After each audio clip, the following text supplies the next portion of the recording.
Good evening, London, and welcome to December. In 24 more days, over 2 billion Christians around the world will be celebrating one of the world's greatest miracles of all time, the birth of Jesus Christ, also known as Christmas. A few tube stations away from here at London Bridge, another miracle happened a few weeks ago, which is the Christmas lights on Oxford and Regent Street. So my talk today is that profit from every miracle. You can do so. And I believe that everybody in this room wants to actually profit from every miracle. And you have an opportunity to do so all around the world if you only recognize the miracles that stand before you and distantly from you also. Because ultimately, the pound is what makes the world go round.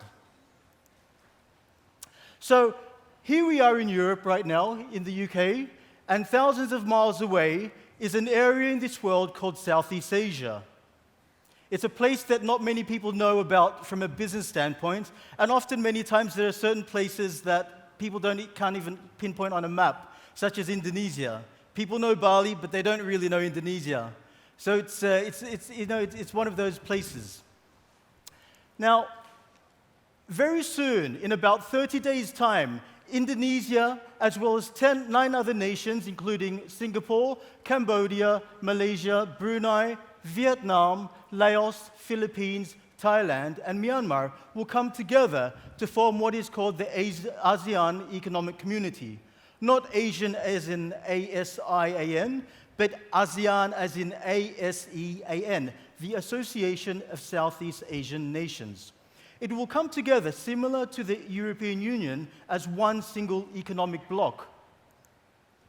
So the European Union, having 28 member states with a population of 508 million people, in comparison to ASEAN with 10 member states of 620 million people.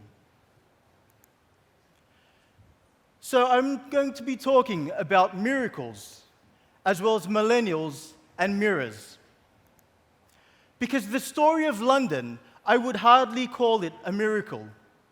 I would call it human progress. I would call it human ingenuity. I would call it tenacity, perseverance over hundreds and hundreds of years. Whereas ASEAN, Southeast Asia, I would truly refer to it as a miracle. Because ASEAN has progressed to such a great level that within a 30-year period, roughly about what was below half of the population was under the international poverty line, but is now above that. And also, in 1980, most of the population of Southeast Asia was rural.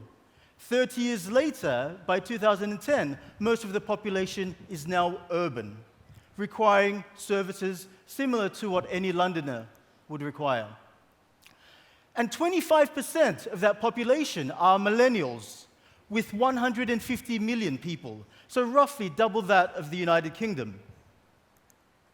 So 45% of ASEAN's millennials are actually Indonesian. And when we talk about millennials, I'll paint you a bit of a picture of the millennials. They're extremely, extremely, extremely digitally savvy. They, unlike what you may think between the European and Asian divide, a lot of them have leaped straight. They didn't go through desktops and laptops, but they've leaped from zero, from farms, straight into mobile phones. From growing up and being in classrooms that did not have air conditioner, that they had to cross dangerous bridges to get to school, from there to now having smartphones, or at basic feature phones. From not being connected to communities outside of their own farming districts to now being connected to people around the world. And that is the typical rural to urban migration. And apart from being very digitally native, the millennials also today are very app-driven. So amongst one of the highest app penetrations all around the world. Also, when it comes from a social media standpoint, Jakarta is the world's #1 Twitter city. No other city in this world sends more tweets than Jakarta. And then after that, somewhere down the line, you get London and New York and Los Angeles and San Francisco.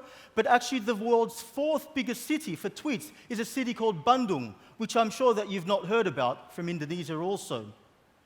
So when it comes to social media, when it comes to apps, when it comes to technology, very digitally native.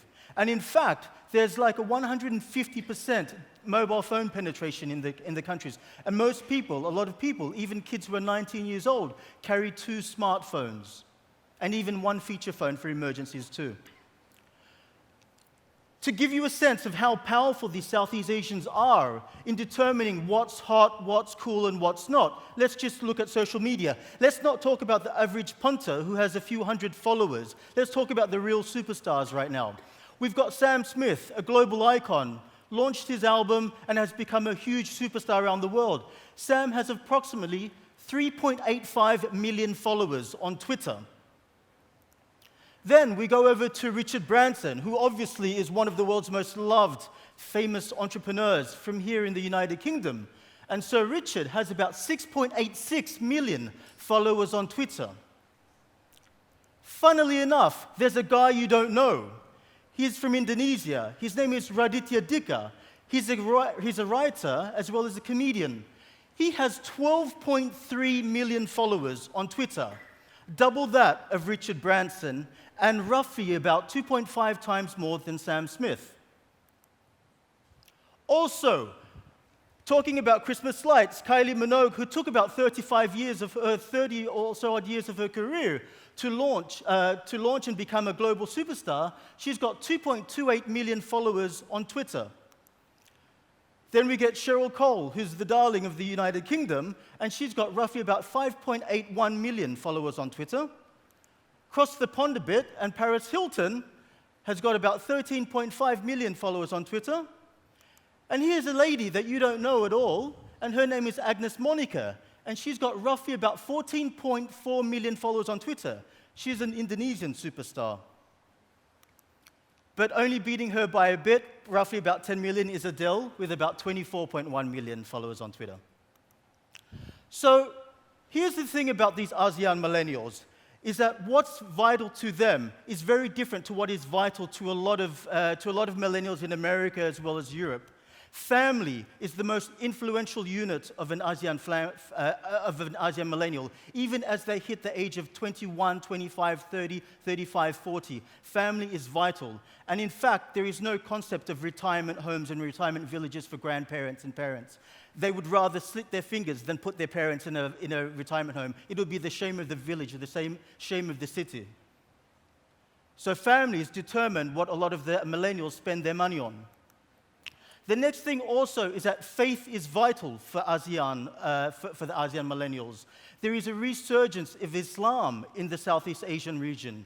And so when it comes to religion and faith, that plays an important role in their decision-making process. So halal and Sharia products, from banking to clothing, to food, to fashion, to hotels now, everything has got to do with Sharia and how we can Islamicize the whole, the consumer landscape there.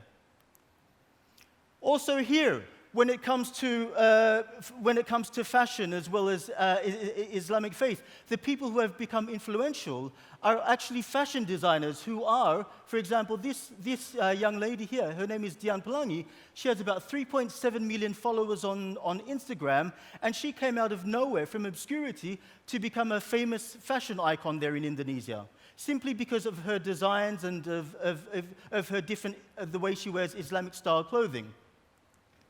And also, here's a gent by the name of Tuku Wisnu, who was an actor who then became quite serious about religion in Islam and has about over 1 million followers there on Twitter, and he's influencing what people and consumers should be purchasing in Indonesia, because celebrity culture is very, as it is in most parts of Asia, is very prevalent and very dominant there too. So they are very strong influences. So the next part, other than family as well as faith, first is vital to the ASEAN millennial. They want to be first at everything, whether it's first at school, first at university, first in competition, first in races, first in everything that you can come first in. That is vital to an ASEAN millennial, because it is a very competitive landscape there. And so coming first is a part of the Asian culture. The next part also is friends, and how they can be far more superior than their friends, and how they can really reflect, how their friends need to reflect who they are, and also, what they represent. And finally, the next part also is just freedom is a very vital part of what makes an ASEAN millennial. And so they have leapt from what is PCs and desktops into mobile units. So anything with mobile is where you should be investing your money in. Just to close this off also is that money is a status symbol for ASEAN millennials. And social media, as well as technology and purchases, only amplify and actually beautify that process. Thank you very much. Cheers.